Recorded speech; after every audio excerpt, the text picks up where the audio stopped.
Iki judule Al-Hikam. Lek Al-Hikam berarti kan karangan Ibnu Athaillah Sekendari pasti ya. Nasihat dan kisah para sufi. Jadi duduk Ibnu Athaillah saja tapi tokoh-tokoh sufi yang lain. Sahabat hati yang dirahmati oleh Allah. Semoga kita semua dalam lindungannya. Hari ini kita akan menyelami mutiara hikmah dari seorang sufi agung yaitu Ibnu Athaillah Sekendari dalam kitab legendarisnya yaitu Al-Hikam. Tapi Al-Hikam itu di bahasa Indonesia no.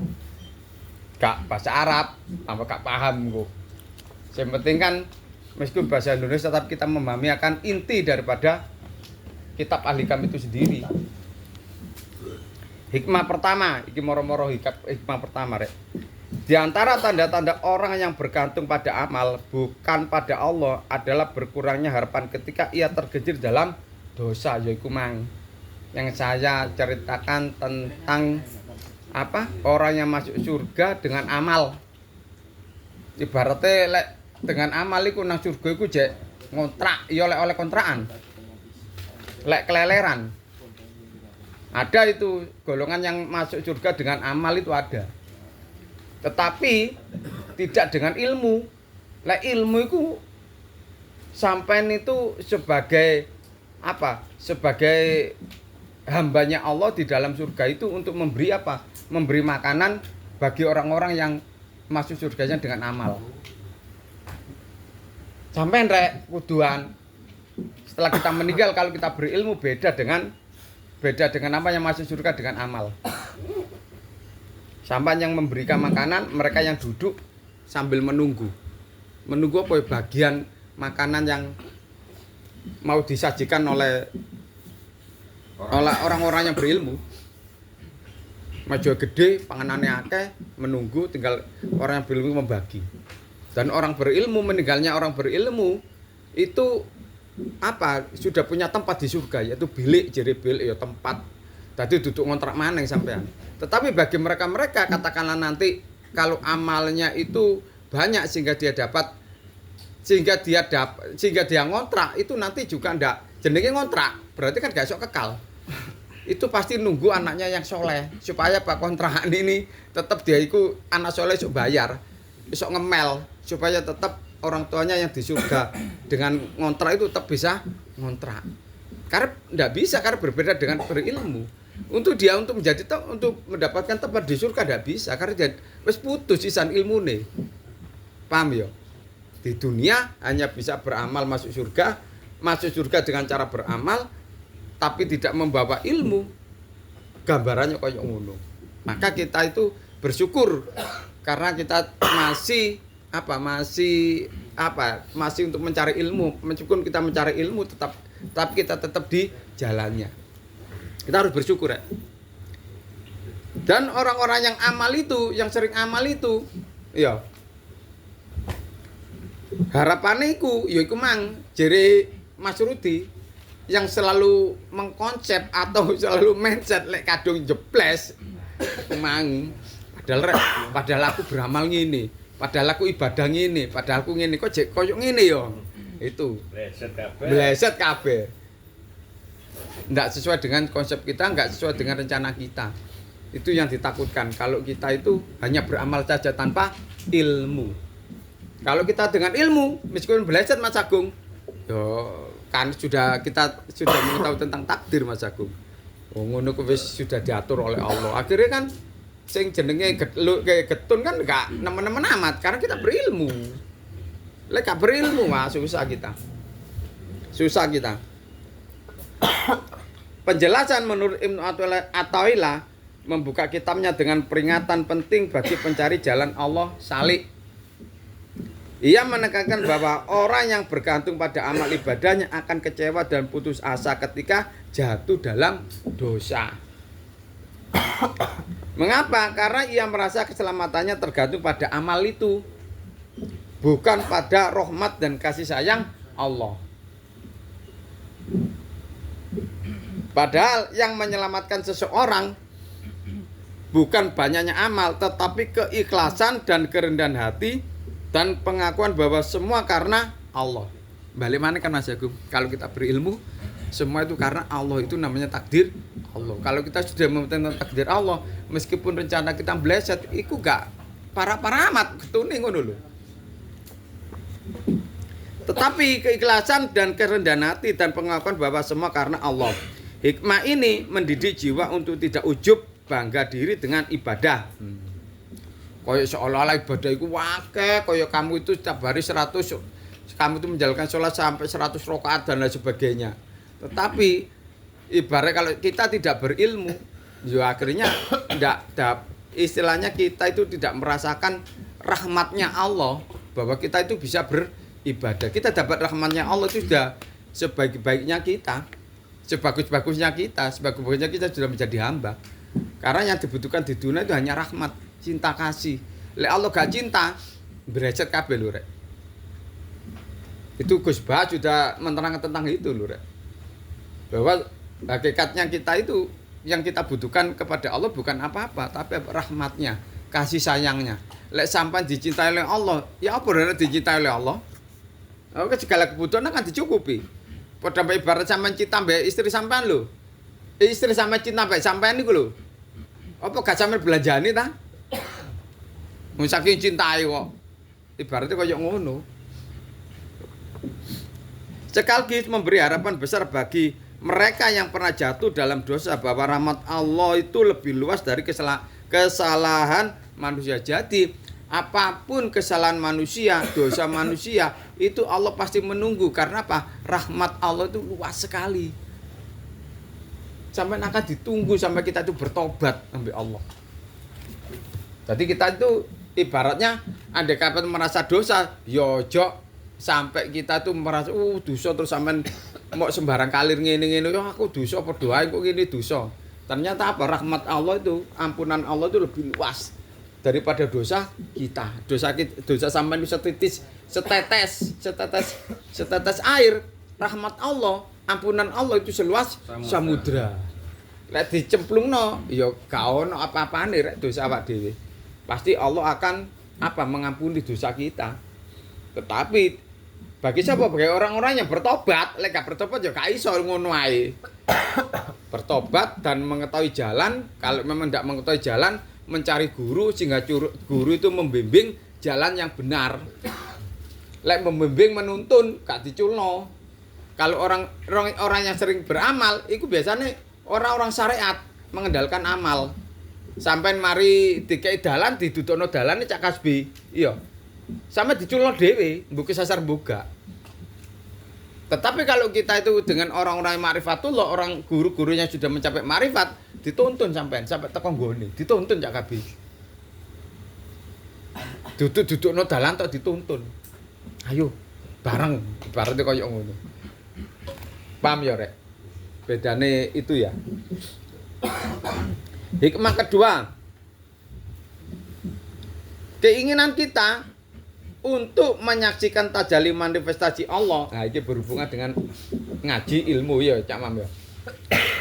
Keinginan kita untuk menyaksikan tajalli manifestasi Allah, sementara hijab-hijab tabir, dosa dan nafsu masih menutupi diri kita, adalah tanda ketidaktahunya diri kita sendiri terhadap diri kita sendiri.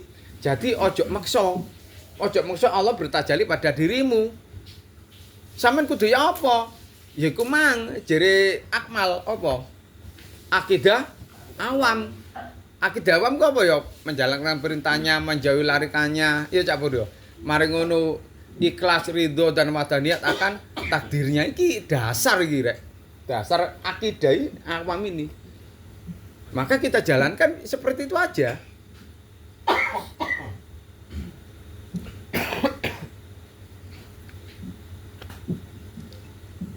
Penjelasan maknanya bahwa banyak orang ingin merasakan kedekatan spiritual yang tinggi seperti para wali dan arif billah, tapi mereka lupa bahwa diri mereka masih dipenuhi hijab kesombongan, cinta dunia, maksiat tersembunyi, atau nafsu yang belum ditundukkan. Hingga ini mengajak kita untuk mengenal diri, mensucikan hati, bersikap rendah hati dalam perjalanan menuju Allah. Paham ya, Rek? Ya. Kalau sampean kepingin dapat cintanya Allah, rahmat Allah, utawa Allah bertajalli pada diri kita, maka hilangkan kesombongan. Iya kan, lawan nafsu. Tidurkan nafsu. Lawan amarah. Lawan cinta dunia. Bukan berarti kita harus meninggalkan dunia. Aku lagi ngomong kudu 50-50. Iya, 50 dunia, 50 akhirat. Ben apa? Ben dapat nilai kita. Kalau sama dengan itu garis lurus yang sama, seimbang, harmonis, sehingga apa? Bisa menghasilkan suatu nilai. Lek garisnya gak lurus, gak seimbang oleh nilai. Ya enggak, karena itu bukan disebut sama dengan. Yang namanya sama dengan itu pasti garis lurus.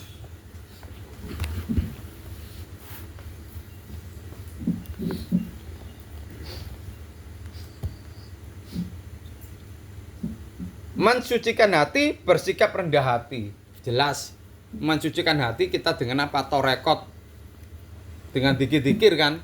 Itu kita mensucikan hati. Taholi, tahali, tajali. Taholi itu kita bersihkan hati dengan dikir. Sifat buruk kita bersihkan. Kedua, setelah kita merasa bersih hati kita, maka kita isi dengan perbuatan yang baik. Baru Allah akan mentajalikan dirinya kepada diri kita. Tetapi gak melok torekot karo caranya mensucikan hati. Endi iso Allah bertajali? Ndak bisa. Iki jelas karena apa? Iki torekot itu wis hak paten yang harus untuk apa? Harus kita ikuti, harus kita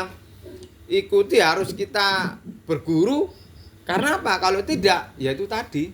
Tidak akan Allah mentajalikan dirinya pada diri kita. Allah tidak akan nyata, Mas Agung. Karena dari hati kita masih kotor. Karena hati ini tempatnya Allah, maka dikatakan Baitullah. Baitullah pada diri kita, yaitu hati ini Baitullah. Kalau secara syariat ya Ka'bah itu Baitullah. Secara syariat, tetapi secara torekot, hati ini yang tempatnya Allah. Secara hakikat, hati itu di mana? Nih, secara hakikat Allah itu tempatnya di mana? Kalau secara hakikat, yaitu jantung. Karena nafas itu bisa mengalir ke seluruh tubuh karena detak jantung iki mah.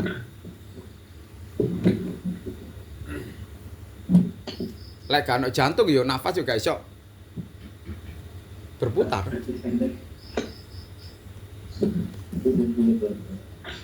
Bersikap rendah diri. Bukan sampai harus merendahkan kepada makhluk. Yang namanya rendah diri ku rendah kepada Allah. Lek kita rendah kepada Allah hakikatnya tinggi bagi makhluk. Lek sampean merendahkan diri kepada Allah, hakikatnya sebenarnya sampean itu tinggi di hadapan makhluk.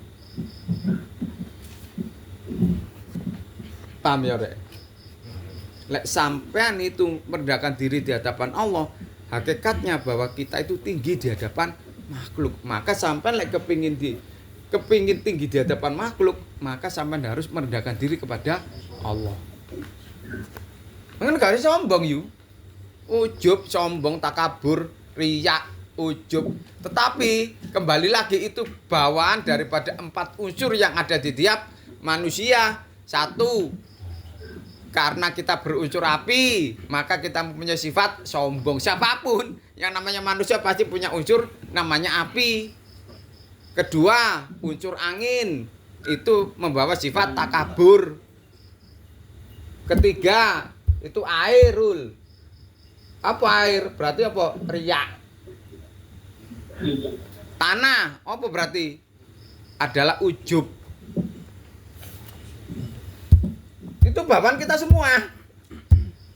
Basing wali, basing kiai, basing nabi itu bawaannya itu. Karena kita tidak lepas daripada 4 unsur itu. Yang menjadikan jasad kita yang 4 unsur itu. Maka jasad itu yang bersifat dohir itu adalah daripada nur Muhammad. Nurnya lo ya, Rek. Nurnya lo ya, duduk Muhammad lo ya. Nurnya itu yang menjadi jasad. Sedangkan Muhammadnya itu yang menjadikan rohani kita, roh. Ono bedane ya. Lek nuri Muhammad, nurnya saja itu yang menjadikan dohir, kedohiran, jasadiyah, sedangkan yang Muhammadnya ini itu yang menjadikan apa? Rohaniyah kita. Paham ya?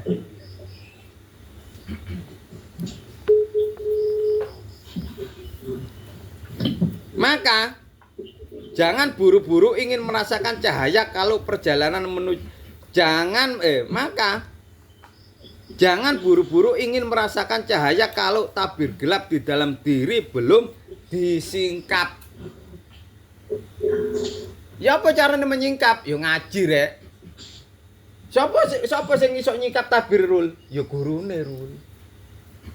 Ini kan tabir Rul. Maka saya ceritakan. Kan tabir sampean kan hijab. Tentang pemahaman 4 unsur itu kan.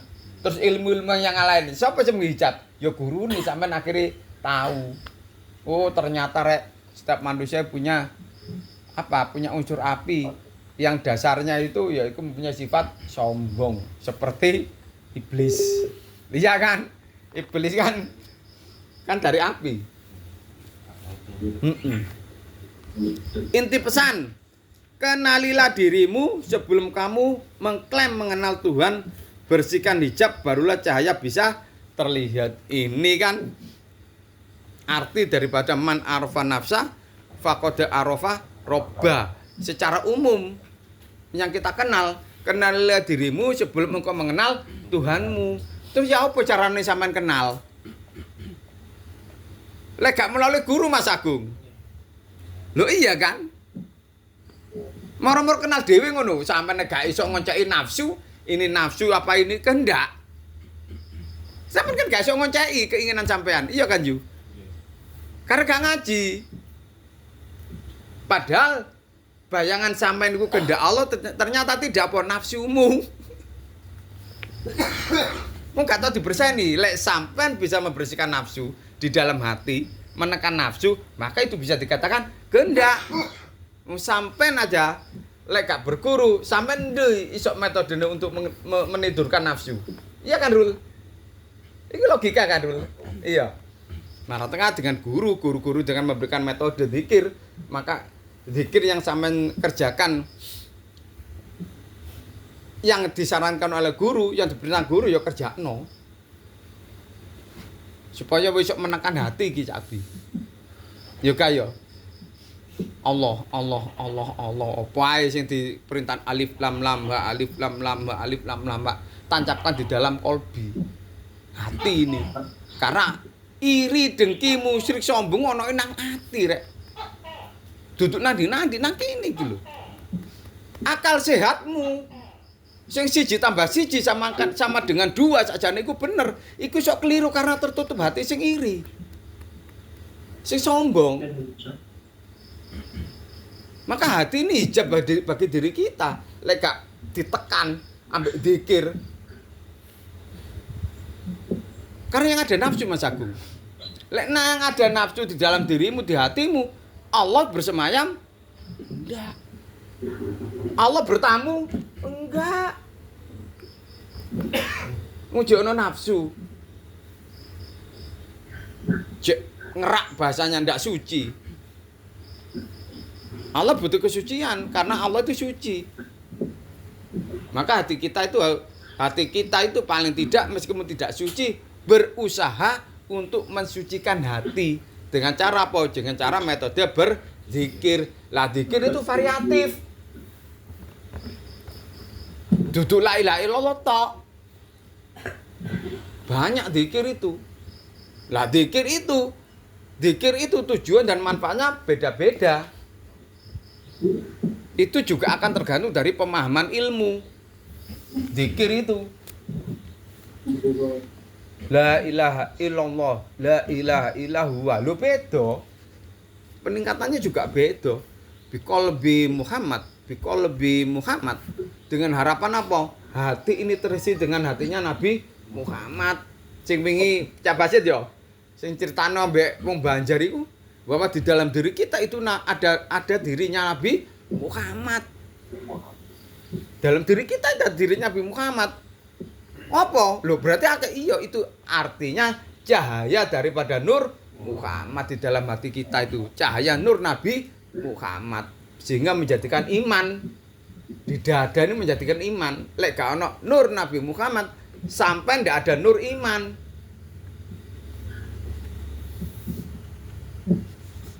Lah, setelah Rasulullah meninggal, maka digantikan ulama warasatul anbiya. Maka nur ulama ini, nur guru, nur mursyid, nur syekh ini akan apa? Menancapkan nur iman di dalam dadamu, di dalam hatimu, sehingga sama itu betul-betul memahami akan tentang iman, sehingga Allah menguji diri kita, imanmu tetap teguh. Ampun ya Allah, jenengan uji malih, terserah. Iku lah wonge itu bagus asan dhisik kan ngono. Ibarat sampai ditantang, lah aku mau gak wani aku. Aku doane cak misrun lek satu tambah satu sama dengan 2. Ujiannya Allah itu berat, Rek. Bukan remeh, berat ujiannya. Allah memberikan ujian itu. Lek sampean kita tidak berilmu, wah, terombang-ambing kita. Enggak ada solusi. Enggak ada solusi sampai kapanpun. Lek kita ndak berilmu, apa maneh sampeanku lek enake berilmu ku, lek berilmu pasti berguru lah. Berguru iki lho, guru itu iso membantu, iso bermudah aja, iso menjadi jembatan antara dirimu dengan Allah. Enaknya guru itu. Maka guru ini yang mewakili dengan huruf wawu dan lam, secara zahir dan batin. Gak batin tok rek, kudu sak zahire. Iya kan, contoh meni sampean punya hajatan. Mosok tak dongakno tot koma yu. Iya kan sak doire mlaku kabeh yu. Nang kanca-kanca. Kanca-kanca yo ngono kan mlaku nang omah sampean yu besok.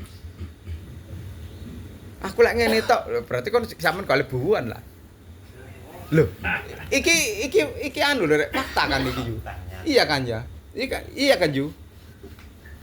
Ibaratnya kayak gitu.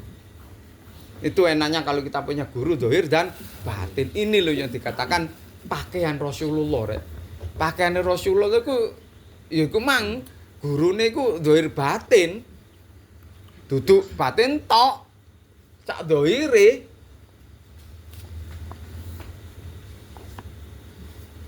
Hikmah ketiga. Allah memberatkanmu karena Allah melihatmu lemah. Jika dia melihatmu kuat, tentu dia akan meringankanmu.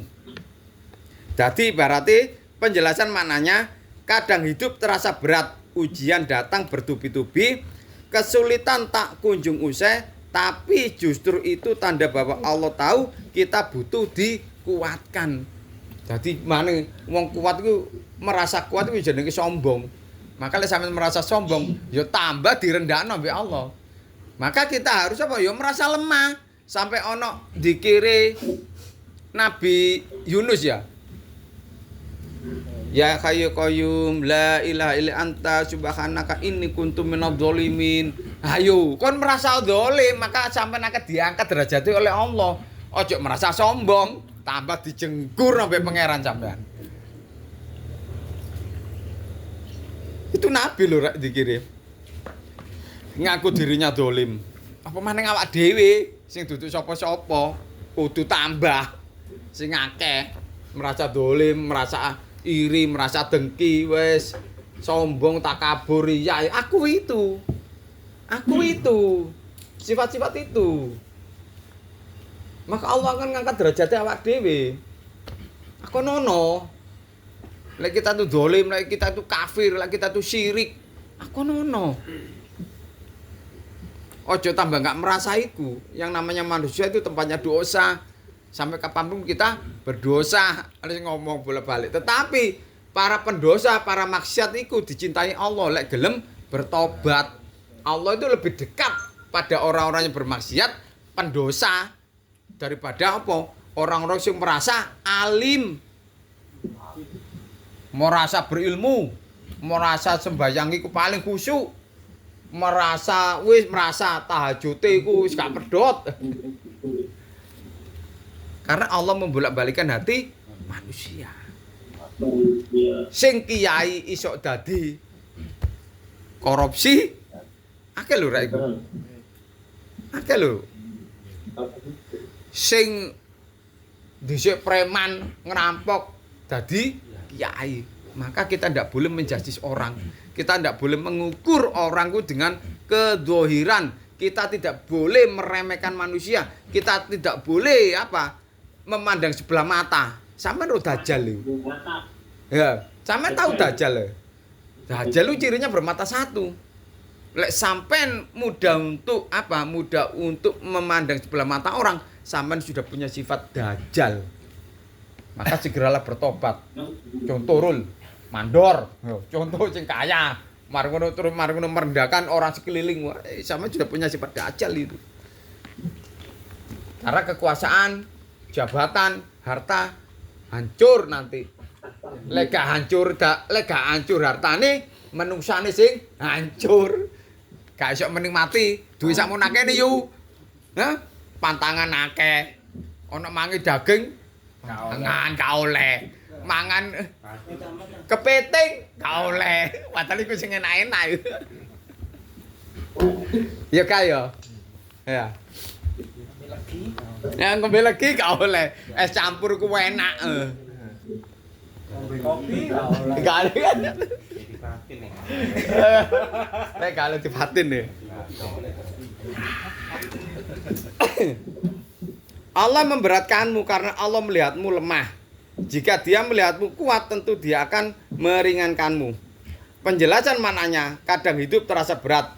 Ujian datang bertubi-tubi, kesulitan tak kunjung usai, tapi justru itu tanda bahwa Allah tahu kita butuh dikuatkan. Bukan karena kita kuat, tapi karena kita lemah dan harus dibimbing. Bila seseorang benar-benar kuat di sisi Allah, justru beban dunia terasa ringan. Bila seseorang benar-benar kuat di sisi Allah, justru beban dunia terasa ringan. Artinya gini, Rek. Bila seorang benar-benar kuat dalam apa? Dalam iman, kita dekat dengan Allah. Kuat untuk kita mendekat dengan Allah. Meskipun ujian bertubi-tubi, maka Allah akan menguatkan diri kita. Bila seorang benar-benar kuat di sisi Allah, justru beban dunia terasa ringan. Karena hatinya sudah bersandar sepenuhnya kepadanya. Paham ya maksudnya iki ya? Bukan sing iku mang. Sing merasa kuat, bukan. Inti pesannya, jangan mengeluh karena beratnya ujian. Ya iki. Justru disitulah Allah sedang membentuk jiwamu menjadi lebih kuat dan lebih dekat kepadanya. Di antara tanda-tanda orang yang bergantung pada amal adalah berkurangnya harapan saat berbuat dosa. Ojo merasa kita beramal kaya-kaya engko mlebu surga. Jangan. Lho iki tak share nang grup to, Rek. Dikisahkan ada dua orang laki-laki di sebuah kampung. Yang satu adalah ahli ibadah, rungokno iki, Rek. Yang satu ahli ibadah, rajin sholat malam, puasa sunnah, dan selalu terlihat zuhud. Zuhud itu. Zuhud itu meninggalkan dunia. Yang lain adalah seorang pendosa. Ia dikenal sebagai peminum khamr dan jauh dari agama.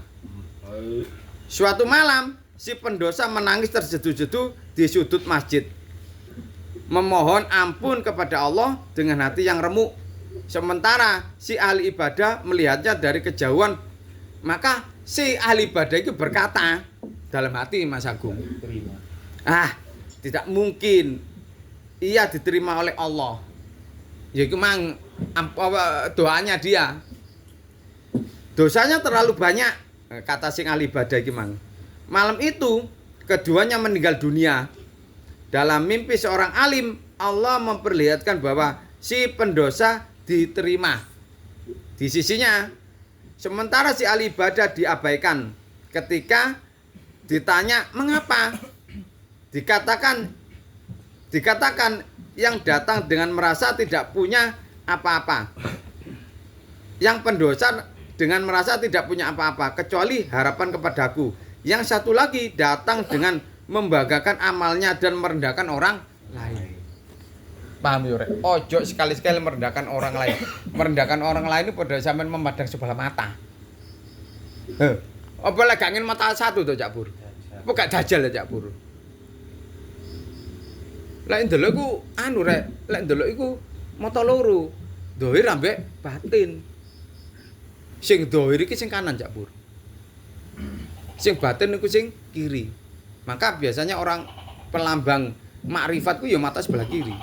Kan yang batin. Mari ngono sampean tutup ngene sing kiri.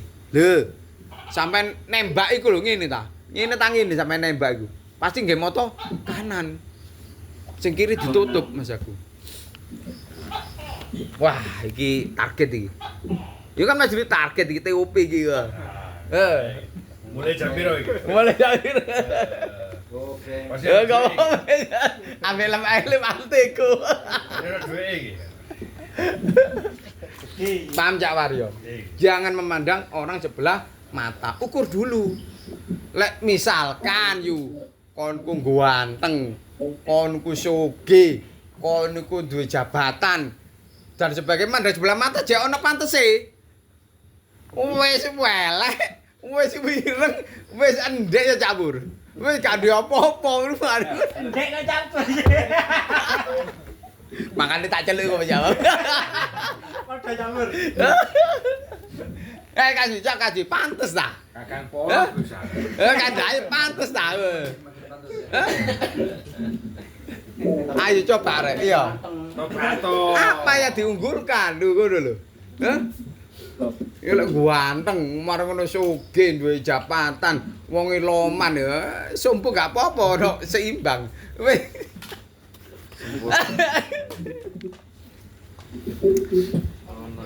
Ini meneng dah.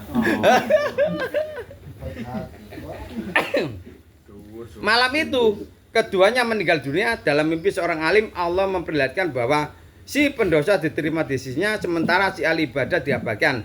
Ketika ditanya mengapa, dikatakan yang satu datang dengan merasa tidak punya apa-apa kecuali harapan kepadaku, yang satu lagi datang dengan membanggakan amalnya dan merendahkan orang lain. Pesan kisahnya, Allah melihat hati bukan penampilan lahiriah. Iya Cak Pur. Ketulung berarti sing iku Cak Pur. Lek rendah hati Cak Pur. Tadi tak ngomong ketulung iki.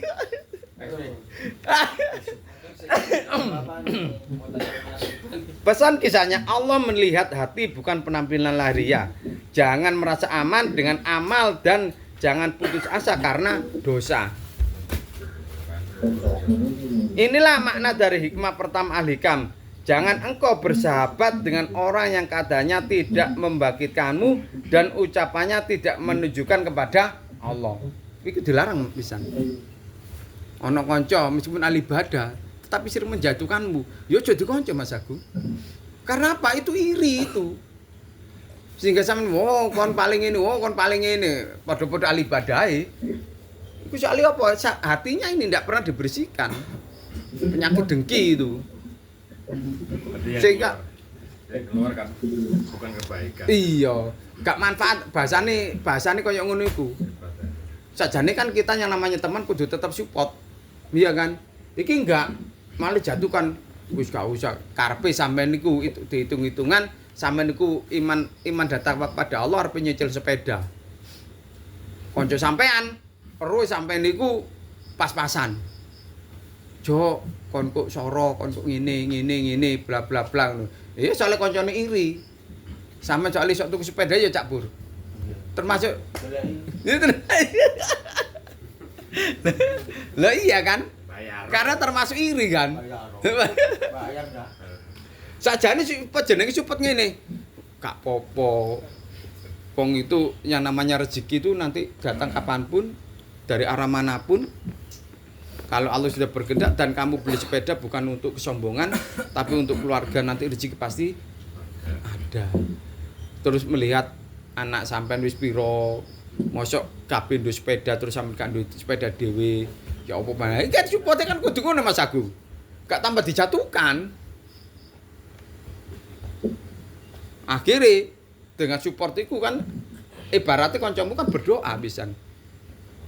Ya Allah, semoga teman saya yang mau ambil sepeda ini dipermudah dan ngene dan ngono. Kan jajane ngono jenenge kanca. Tetapi yang namanya teman kan gak koyo ngono kabeh yo. Karena dasar iri, dengki.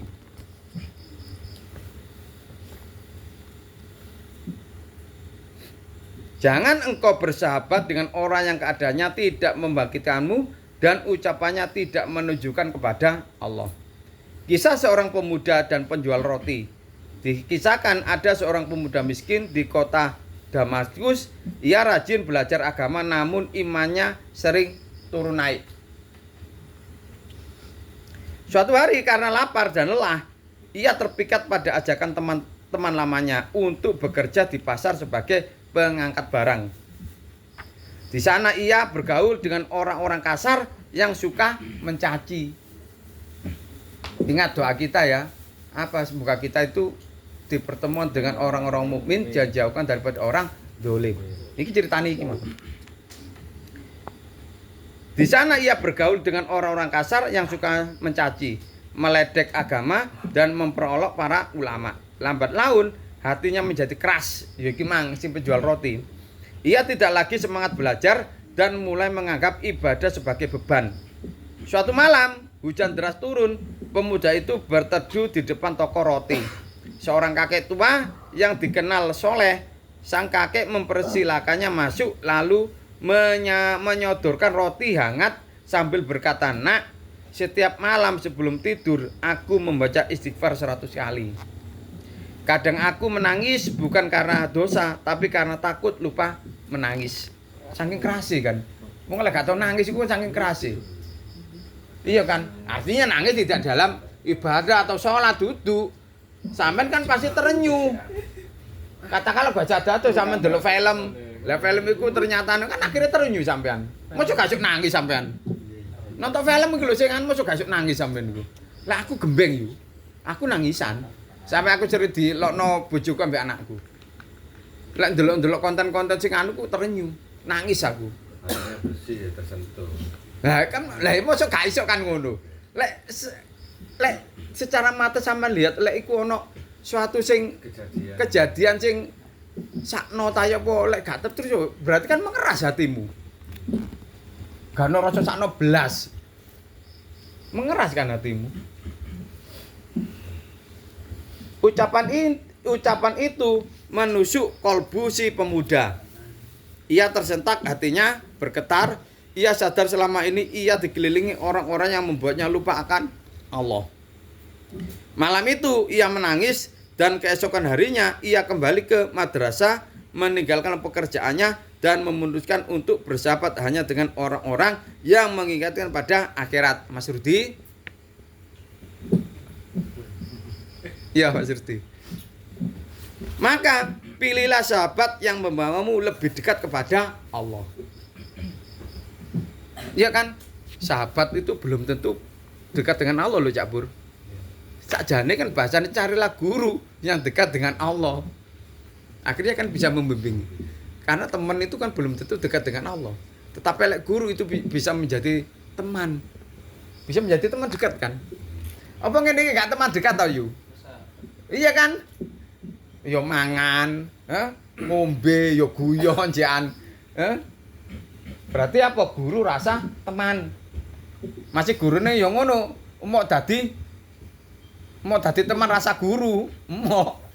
Akhirnya ilmu yang disampaikan gurunya ndak akan bisa sampean terima dan ndak akan bisa masuk ke akal dan hati. Karena gurune wis apa? Wis jumawa, wis sombong. Masih guru lah sombong gak kira iso diterima. Gak iso diterima Mas Rudi. Oh, gurune sombong ya.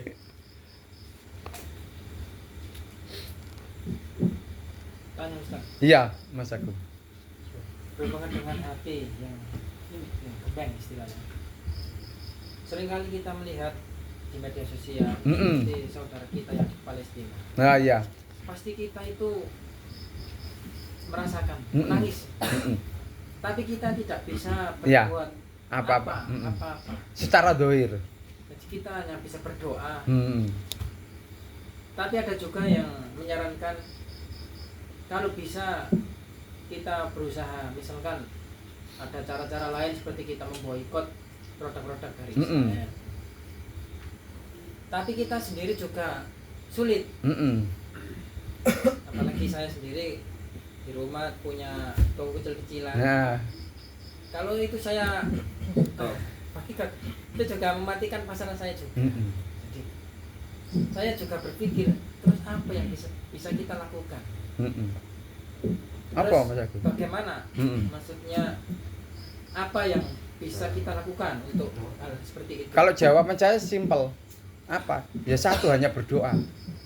Sama tidak harus memboikot. Karena apa? Bener ya, memang itu produksinya dari sana. Tapi yang kerja siapa Mas Agung? Yang kerja di situ siapa? Apa gak saudara kita sendiri? Berarti kita cukup berdoa saja. Berdoa Mas Agung. Ya, Itu sebagus-bagusnya andai kata pun sampean niku naruh uang di katakanlah di yayasan yang iya lek dipakai untuk betul-betul untuk kemaslahatan orang Gaza, orang Palestina. Kalau dikorupsi dosa sampean juga.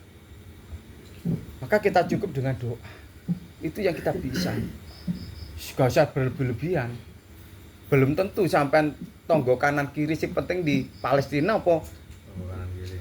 tonggo kanan kiri sing kekurangan. Itu pembandingnya. Kalau bagi saya ya penting sing tonggo kanan kiri. Kalau Palestina itu biar negara yang ngurusin. Kalau masalah bantuan dan lain sebagainya. Andai kata aku sama boikot produknya, lho sing kerja iku lho sapa Mas Agung? Ini kerja kan wong Indonesia. Berarti sampean sama dengan kalau itu sama boikot, padha mbek sampean mata ini sandang pangane dulur sampean. Itu kan politik itu. Bahasa ya. Berarti kita sebagai seorang muslim cukup kita membantu dengan doa. Iya Mas Agung, seperti kita ini membaca doa untuk Palestina atau apa. Loh iya. Nggak harus kita terlalu koyo kudu ya opo lek gak ngono wae, nggak bisa. Wong ibaratnya kita untuk mensejahterakan anak istri belum bisa kok. Sampai kita keluar. Apalagi itu urusan negara. Setiap negara itu punya dana untuk perang, untuk apa membantu orang-orang yang kayak misalkan bencana dan sebagainya, punya dana itu. Mau saiki ibaratnya kalau namanya kita nggak usah ngomong negara lah, ibaratnya yang kita tuh kalau bahasa politik itu wis nggak bisa kita itu, cuma kita kan harus pandai dalam kita mencikapi hal itu. Kita berdoa lu sebagus-bagus kita. Iya rek, apa mana sampean kenal pangeran, doa sampean bisa jabangan. Iya. Kok pasti Allah memberikan apa? Memberikan jalan yang lain untuk Palestina.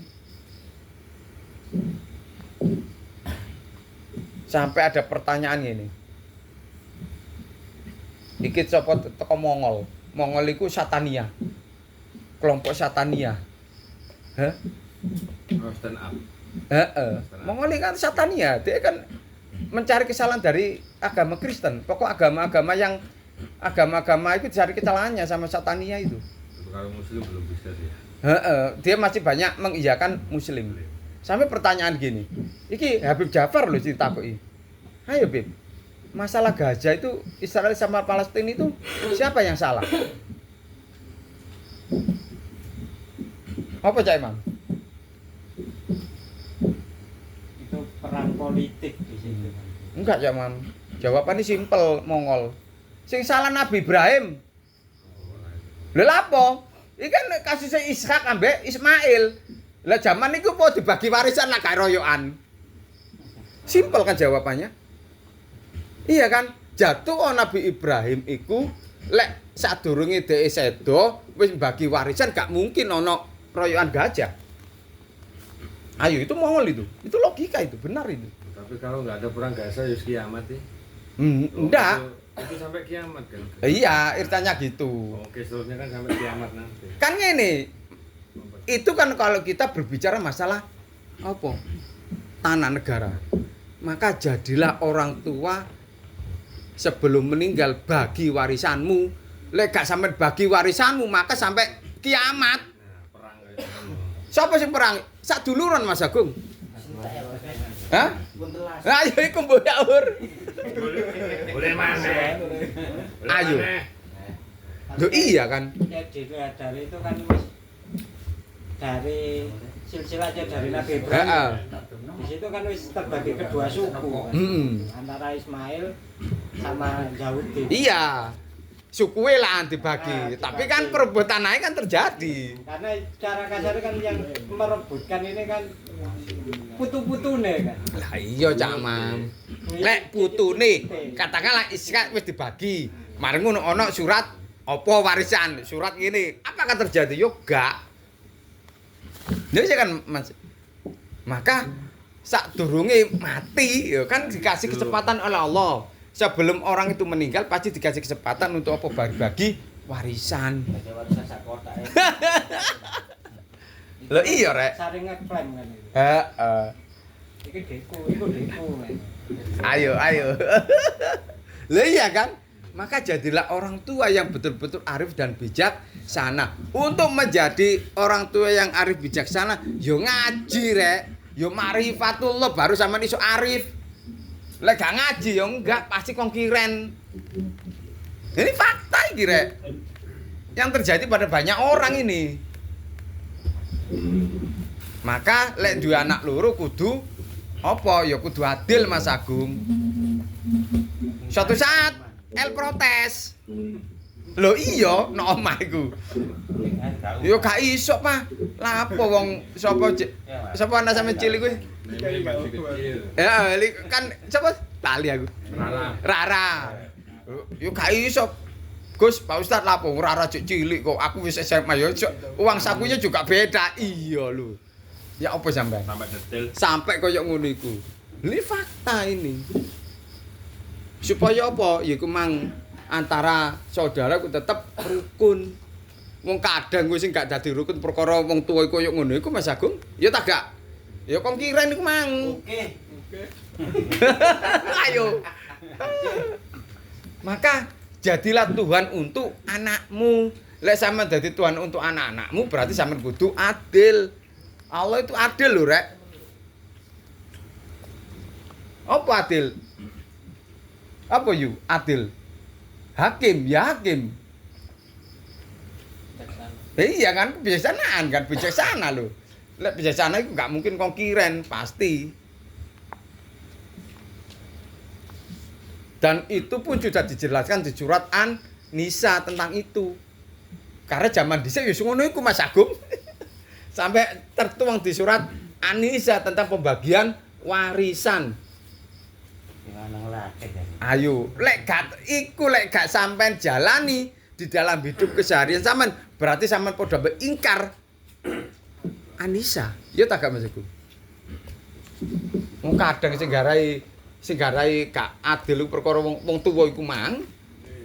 Sakjane anak iki sok rukun, akhire wong tua iku ungkit-ungkit apa lah sing ngono iku lah. Maka jadilah orang tua yang tidak seperti itu. Lek sampean duwe harta kekayaan ndang dibagi. Iya, lek sampean duwe utang ya Dibagi kok nyaur. kok nyaur. Ampun ya, Bun. Utang pun wis nyauri kok. Wis lunas. Iki ibuke iki samperan. Iya, ibu Nasrul, mertu Cak Imam lan. Aku durung ya. Wis kalau Gus, ane Iya. kalau bicara masalah adil, Heeh. kalau ada pembagian kayak warisan, Heeh. kenapa di laki itu berbeda, di perempuan itu berbeda? Loh, surat An-Nisa. Ya, Ya memang hukume ngono, Cak. Sampe njaluk opo maneng. Ngene ibarate, lek wedok iku lebih rendah pembagian warisane karena dhek iku ditopang ambek bojone. Paham? Lek sing lanang ku bagiane lebih akeh karena sampean ngingoni bojo sampean. Wis. Iku ning surat An-Nisa iku wisan. Dadi gak iso imbang untuk pembagian karena apa iku mang ukurane lek dulur sampean wedok iku kok diingoni bojone. Lek sampean oleh akeh karena sampean ngingoni bojomu. Ngono. Iku gak iso kok lapo kok ngono? Yo takon nang pangeran. Sing tak pinggire. Sampeyan gak gelem akeh gak apa-apa. Lah iya lek Biroto iso. takon pangeran.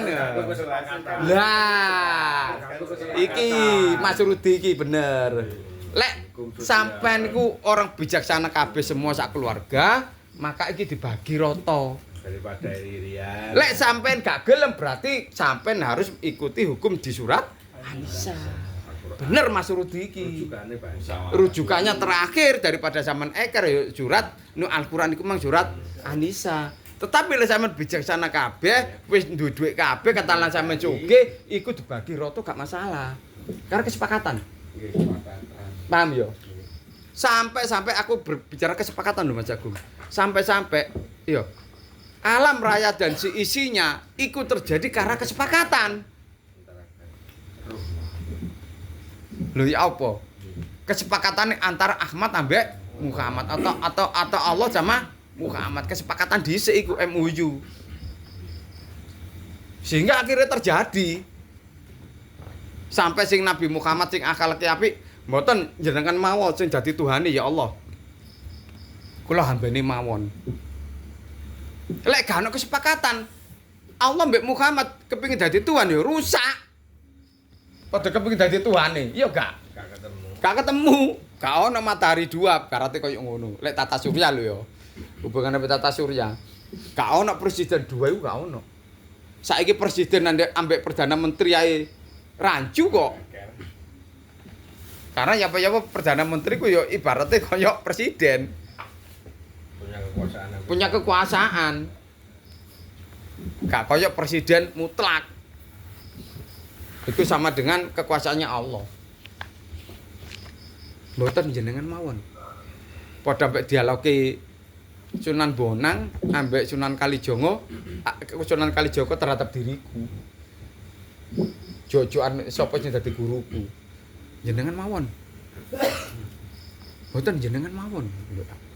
Ini namanya etika ambek adab. Puncak daripada ma'rifatullah yaitu etika dan adab itu puncak makrifat. Sedangkan puncak hakikat ya ilmu. Tapi kedua-duanya harus jalan bareng yaitu sama dengan iki. Hakikat dan makrifat tidak bisa jalan sendiri-sendiri. Kalau ini satu kesatuan. Gak iso mlaku dhewe-dhewe iki. Kudu apa? Sejalan. Ilmu seadab iki kudu bareng. Ilmu tok gak iso Mas Budi. Harus dengan adab ambek etika. Masih kita sebagai orang tua harus juga beretika ambek adab, Mas Budi. Ojo mentang-mentang merasa kita orang tua. Kita juga ndak beradab beretika ambek anak. Lek kita beretika beradab pasti anak nyuntuh. Lek kita berilmu aja tanpa adab, otoriter kita. Iya enggak Mas Rudi? Otoriter. Harus ada adab dan etika. Yang kita harus pahami bahwa anak itu puncak kesalahan. Yang namanya anak itu gak berilmu, itu kok di Mas Agung. Moro-moro bener ngono ta. Moro-moro apik ngono ta. Ya gak iso karena belum prosesnya. Karena dia ndak pernah belajar. Iya lek awak dhewe wis tuwek-tuwek, wis pengalaman hidupnya wis berat. Loh iya kan? Iya yap-yap ya. Wis bingung urip iku wisan. Nek arek iki barang baru. Anak ini barang baru, maka jangan sampai diracuni. Jangan sampai diracuni. Sampai-sampai aku bicara kan sering bicara, andai kata sampean itu tidak cocok dengan kakak sampean, tidak cocok dengan adik sampean, tapi anak ini jangan diracuni. Paham Mas Agung? Ojo diracuni, ojo nang kono lho. Jangan, karena dia itu barang baru. Ojo diracuni untuk memusuhi pamannya, untuk memusuhi umi, untuk memusuhi. Jangan. Biar mereka itu apa? Biar mereka itu berpikir dengan caranya sendiri. Itu rek, kalau kepingin menjadikan anak kita itu benar-benar anak kita itu berilmu dan beretika dan beradab. Ya kita ini loh yang harus jadi harus figur. Makanya sering saya katakan jadilah Tuhan untuk anakmu. Lek sama jadikan Tuhan untuk berarti kan ngasih contoh dhisik Mas. Iya kan? Ngasih contoh dulu. Baru kok ditiru di saat anak itu bantah, ya kasih bantah wis dilakoni bapake. Ternyata ya iki Mang Cak Pur. Cak Pur, ternyata. Bapakku ku dhisik ngono lho. Ya. Lho iya ta Pak. Woi. Iya. Aib iku padahal. Tapi kadang aib koyo ngono ku iku dijadikan suatu kebanggaan. Ibaratnya ngene, ibaratnya aja Mas Rudi. Lah iya, lek mbangakno dhek iku ibaratnya ngono dadi wong apik, dadi preman bangga. Lah iya caur. Iya kayak aku terus dia penjudi bangga. Nah, hal ini kalau kita tidak ngaji, ya karena apa ya kebaikan itu sudah tenggelam Mas Rudi. Sing permukaan itu keburukan ae, dadi kebaikan enggak nampak. Enggak sampai apa masuk ke dalam. Sampai koyo ngono. Tetapi kembali lagi, Allah itu dekat dengan orang-orang pendosa. Yang bertobat Mas. Iya Mas Rudi, lek gak bertobat ya sampai kapanpun ngono Mas Rudi. Terus ada tulisannya. Ada terusannya yang bertobat. Tapi nggak cepet-cepet. Cek dosa terus cek di sini wah. Loh, enggak sama dengan ini. Loh, sama-sama meninggal loh Cak Imam. Tapi kan tobat dulu. Loh enggak, Kan ini kasih menangis. kesempatan. Cerita iki mang lho. Iya, kasih kesempatan. Situ maksiat, situ amal ibadah. Rumongso. Iya, lah sing iki rumangsa. Lah iki bertobat saat itu. Iya, Saat itu iya, ndak perlu guru lho saat itu. Karena kesungguh-sungguhan dhek padha-padha matine rul. Sing ibadah tambah ditolak, sing maksiat iki sing tambah diterima. Yes. Lho yes. Lho iya Cak Pur. Iya memang ini fakta lho rek cerita iki. Panggai kan Heeh. sudah Panggai kan sudah melewati. Heeh. Dapat melewati Panggai. Dapat melewati dosa-dosa itu tadi. Lah iki gak yu. Dia aku menangis di ujung masjid malam hari. Yang menangisnya itu karena apa ya? Dia itu merasa berdosa iku mang. Moro-moro mati. Iki cerita benar adanya lho. Jadi sirene ku lho, Ren. Apa to?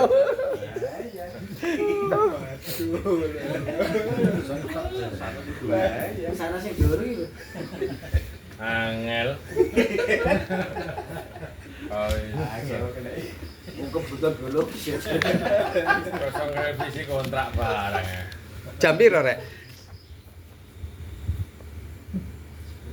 Guys, ada pertanyaan. Nggih. Pernah saya mendengar begini, perbaiki sholatmu maka Allah akan perbaiki nasibmu. Iya, Tapi beberapa yang saya lihat itu begini, ada orang atau ya katakanlah orang itu ya nggak sholat ya apa ya maksiat tapi secara kehidupan duniawi dalam tanda kutip harta itu berkecukupan. Istiraj. Tapi yang sebaliknya ada yang ibadahnya dalam arti Sholat atau apa yang lain disusahkan. ya Berasum disusahkan. Itu istiraj. Istiraj itu diluluh. Kayak Amerika itu lho. Amerika itu aku sholat dah. Buktinya kalau yang namanya urusan dunia Mas Rudi, ikut ketekunan dia untuk bekerja. Wong Indonesia itu males-males Mas Rudi. Karena dikatakan tanah loh dinawe, ngecep pohon, ngecep puhung, terik kan Mas Agung. Orang luar untuk bisa dia menanam sesuatu, dia itu butuh ilmu, butuh usaha. Mau Jepang dan lain sebagainya. Istiraj itu Mas Rudi. Diluluh. Tetapi berbeda Mas Rudi. Kayak contohnya aku Mas Rudi. Aku sholat loh Mas Rudi. Maka sholatnya itu yang benar-benar ditanggung oleh Allah. Sholatnya benar-benar sholat sing makrifat. Sholat yang benar-benar memang dia tahu siapa yang disembah, apa yang disembah dia tahu. Mau tidak kenal Mas Rudi. Aku yang ngomong kalau sholat hubungannya kamu dengan Allah. Karena kan kata-katain perbaiki. Betul. Laksanakan. Betul. Ayo perbaiki. Perbaiki ku sak ilmune. Sampe tahu hakikatnya sholat. Sing mong iku gak ero hakikate sholat. Asal usul sholat ae gak ngerti kok. Karena sholatnya daripada orang tua. Orang tua tokoh sapa-sapa kan gak ngerti, wong tua sampean gak ngaji. Kalau tahu bahwa sholat kita dari huruf alif, ha, mim, dal, ja. Karena Ahmad itu makrifat. Puncak daripada Muhammad yo Ahmad. Kalau sampean sudah memeakan Ahmad, maka sholatmu pasti khusyuk dan fokus. Ahmad itu pekerjaan fokus. Ahmad itu pekerjaannya otak. Muhammad itu sing khusyuk. Fokus ambek khusyuk. Maka sholatmu bener-bener ojo maneh ngono Mas Rudi. Kayak tangga iku ngono. Wayahe narik arisan, wayahe jebul arisan Pak Kamsri. Salate tekun sampai nang masjid terus. Salat tekun. Suatu saat akhirnya tetap ngopi oleh nomor citek. Ya, padahal aku sembayang. Ya apa sampean? Salat dijadikan tumbal. Karena tahu salatnya iku mang cuma melaksanakan jere cak imam. Allahu Akbar. Pertanyaanku, iya, sholat itu jarene menyembah Allah. Iya kan? Saya tanya, kalau kita menyembah Allah, berarti ada sesuatu yang disembah kan? Berarti ada sesuatu yang di depan. Sampeyan gak ero kok Allah itu. Iya kan? Apa Mas aku jawabannya? Allah itu bisa dirasakan kehadirannya. Lek sampean bisa merasakan Allahu Akbar.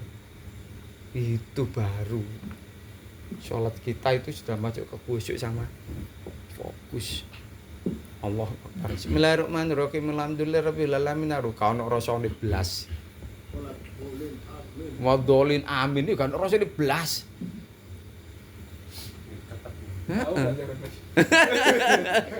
Sampai ibarati kaya ngene. Sampai ibarati.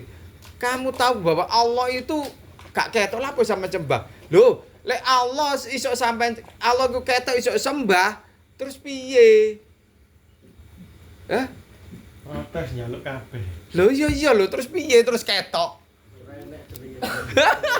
Maka Allah itu gaib supaya apa? Gak ono tandingane. Lek Allah itu ketok, gak ono bedane dengan apa? Makhluknya. Ketok jak ngopi terus. Ya, jak ngopi terus. Cak pancing nang atas. Ayo. Maka Allah itu gaib Mas Agung. Iya kan? Supaya apa? Menunjukkan eksistensinya. Menunjukkan apa? Menunjukkan kekuasaannya lek gaib. Lah lek ketok. Akhirnya gak ada bedanya dengan makhluk. Jadi Mas Bayu apa jak ngopi lan pangerane. Lek ketok.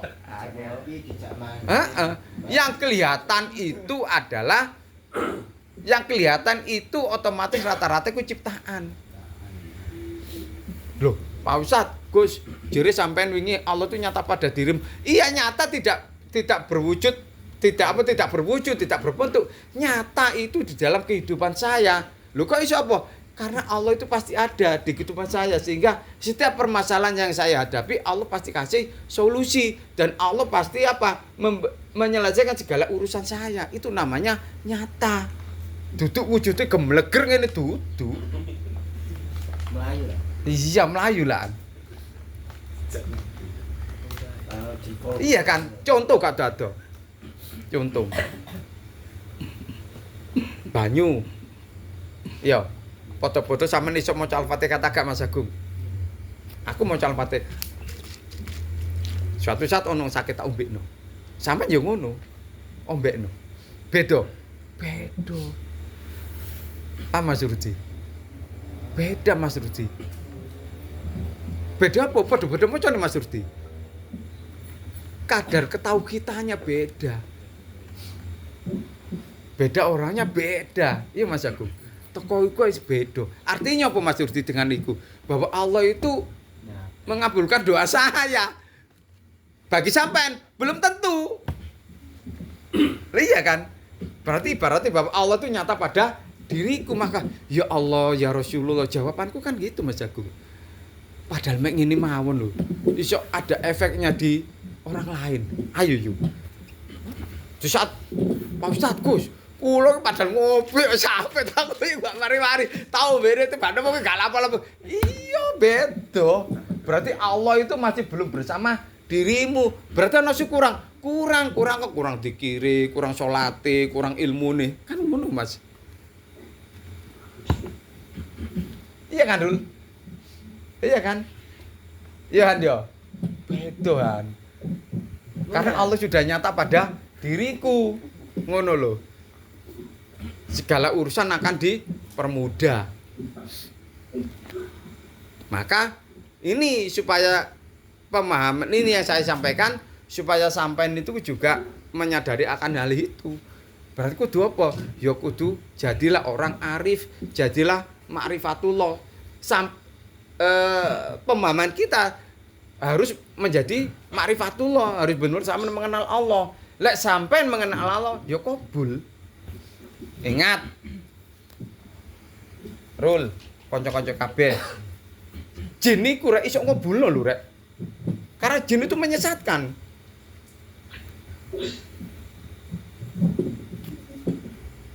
Ki yo. Jin itu bisa ngabulno lho Ki, njalukmu. Togel. Lho iki jelas iku lho rek, pesugihan. Iki jelas lho. Iya Mas. Togel pesugihan. Ngomong rezeki. Tombo iku lho ngomong rezeki. Iya kan? Pati. Karena apa? Ya memang Allah memberikan kun kepada jin dan kita untuk mengabulkan sesuatu. Sampeyan iso ngabulno apa gak Mas Ruti? Nah, paham ya? Nah, iya kan? Jadi jin sama manusia itu sama. Maka sampean ojo sombong. Kita itu sama dengan jin. Tidak akan kuciptakan jin dan manusia untuk beribadah kepadaku. Jadi makomi manusia sampai jin ku padha. Padha rul. Jok coba-coba kok dadi menungso. Sampai-sampai iki saiki capur kuburan lo gak dodolan jere jenenge ngene. Ya apa manusia ku nggonku diusiri ae. Dikae. Gak ono rasa wedi san. Kebutuhan. Lah iya kan wis rasa wedi. Ya apa jin iku jere menungso iku biasane wedi ambek aku boleh gak wedi. Sampai di eksodus gone iku kuburan iku lho di eksodus. Sampai diusir lho ya apa sampean. Sama kita itu. Sama jin itu bisa berlagak sombong kita manusia suci ndak. Ndak, kita bukan manusia suci. Karena apa? Orang wali, orang arif akan diuji dengan kewaliannya Mas Agung. Wong berharta ya diuji dengan hartanya. Wong berilmu akan diuji dengan ilmunya.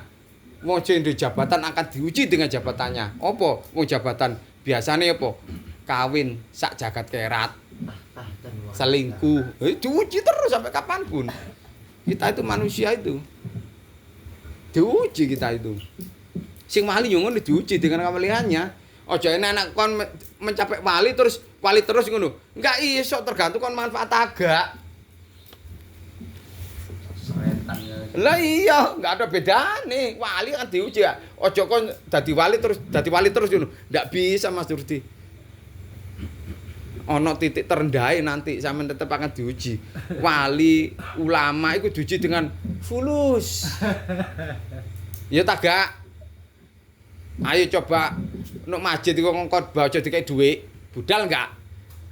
Gak budal. Iya. Gak kira budal. Diuji Mas Agung. Hah? Apa? Fulus. Materi. Kon Gus Miftah iku. Mek ngene tok Allah membolak-balikan. Kik ya. Hah? Gus Miftah iku. Hah? Hancur terusan apa? Dibalik ngene tok. Diuji sampai kapanpun. Habib Syekh terus sampean. Perkara apa? Habib Rizik pendiri anu tahu apa ayo ya apa? Saiki diuji. Oh, hati. Maka kita harus tahu diri. Lek wis tahu diri, akhire ero tiada diri. Lek sampean ku gak ono hakikate. Iya Cak Pur. Kakean balik. Hakikatnya kita itu tidak ada. Masih aku ngene iki hakikate Heri. Di saat aku ngomong ngene iki, Heri wis mati. Anggen urip ngono ta? Mati jasate Mas Agung. Karena apa? Sing ada itu hanya izin ilminya orang-orang yang ini. Heri gak iso. Wong Heri ku penuh maksiat, Heri ku penuh dosa. Iki yo. Hah? Sampeyan gak aro maksiate Heri. Dadi Heri ku mati wisan. Sing ada itu hanya ojo rame-rame.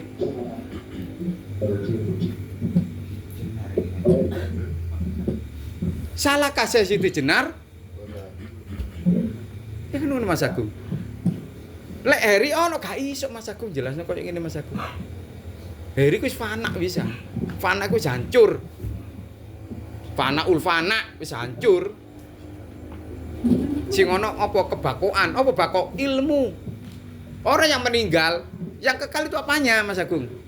Ilmunya. Termasuk apa yang saya sampaikan ini, hakikatnya itu yang menyampaikan ya orang-orang sufi, orang-orang ahli tasawuf. Dudu Heri Mas Agung. Lek Heri berarti apa? Njaluk dikultusno Mas Agung. Oh, lek dikultusno berarti aku njaluk meja. Sing liyane nang isor. Loh iya kan? Enggak kok, kita sama apa kita ringan sama di jenjeng, berat sama di pikul. Kita satu loh. Gak ada strata loh. Sapa iki Rul? Aji ono strata Rul. Guru ambek murid. Ka ono lho Rul. Seragame padha kok. Iso-iso bayu sangkano gurune seragame beda. Lah iki yang kan Mas Jadi. Lah iya kan? Ayo coba Mas Agung.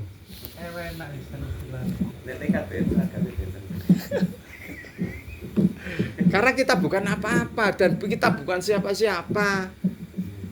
Kita itu hakikatnya mati wisan, hancur fana.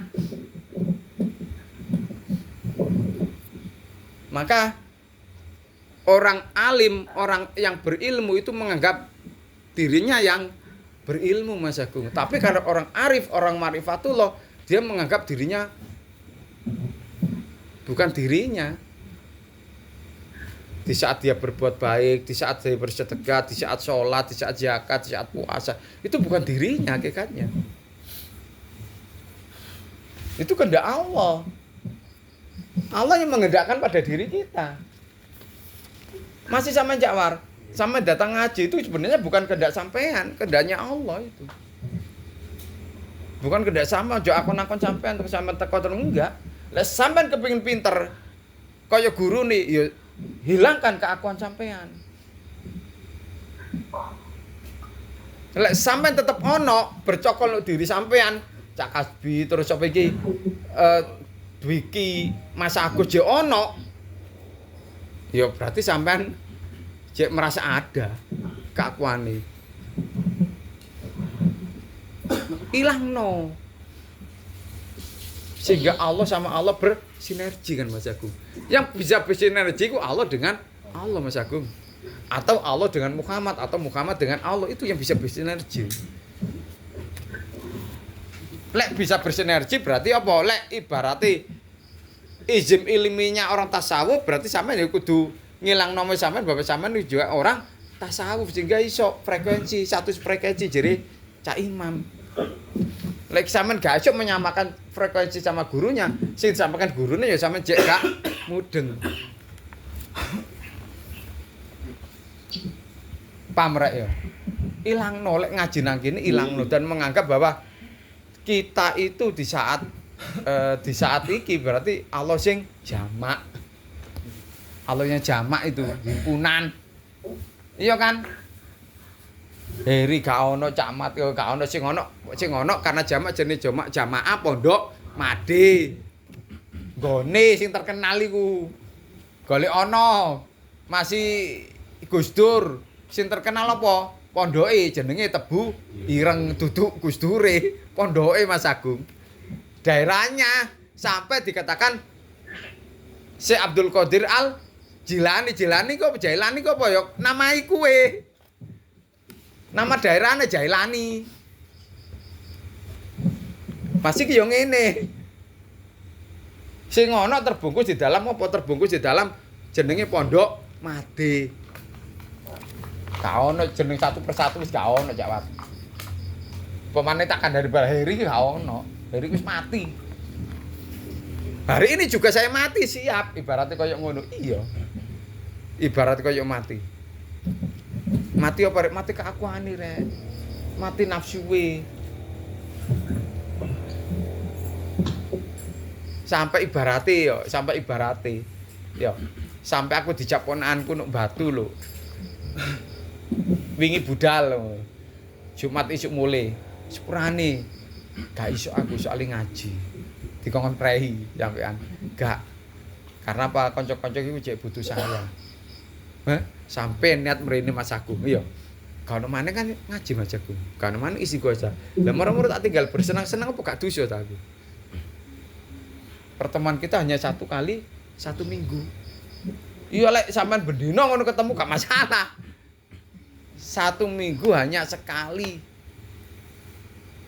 Meneh mungkin camat ya terjadi lek padha-padha pensiune camat wis tuwek gak nyambut gawe bendino wis. Ayo nang kene turu nang kene. Lha ngono kan Mas Agung. Ya saiki kan besok kerja, ayo kerja rek. Ya merundingan apa maneh. Ya ora apa maneh ya Cak. Lek wis pensiun wis tuwek. Kari sampean ku Cak Imam mbek Cak Anwar tanteni sampean lek aku pensiun lho. Apa gawe camat? Camat lapo camat? Ya nam ayo rene turu nang kene. Akhire kaya bisa camat yo. Lek pensiun lho apa maneh rek? Saya nanti maneh ngomong ngalor ngidul. Ngalor Pegel ya wis saya kos turu ya kos. turu. Sing nom-nom kan jek ben kerja Mas. Lah wis tuwek. Tuwek ngeten kene Cak Mur. Tanteni ngono Cak Mur. Lho itu suatu saat pasti ngono rek. Suatu saat pasti ngono. Iya kan sing tuwek aku nang kene iki aku camat Cak Misrun wis kepala 50 kabeh.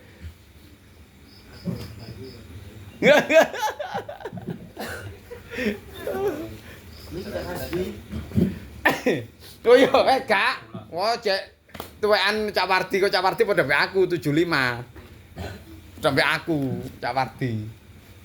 Cak Kasbi iki wis adik hitungane Dik Wardi berarti adikku. Heeh. Ayo Gus golwat lungguh. Golwat nunggu. Lah ya penting sak turu Cak Wardi. Jam piro Mas Agung? Sadaqallahul azim Al-Fatihah.